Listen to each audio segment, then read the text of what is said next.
Oke guys, ini adalah ramuan untuk bayi yang terkena bapil ya, batuk pilek. Apa saja ramuannya Pak? Temulawak, bawang merah, kunyit, jahe. Temulawak, bawang merah, kunyit, jahe diparut semua. Satu jempol. Satu jempol semua ya, ukurannya dijadi satu. Kemudian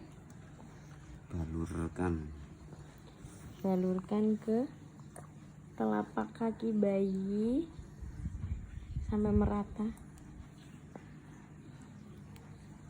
Kemudian diamkan 15 menit lalu goreng.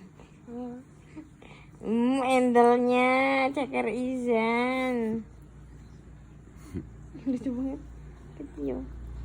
Dua.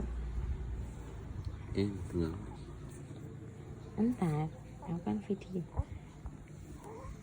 Ini kakinya nih.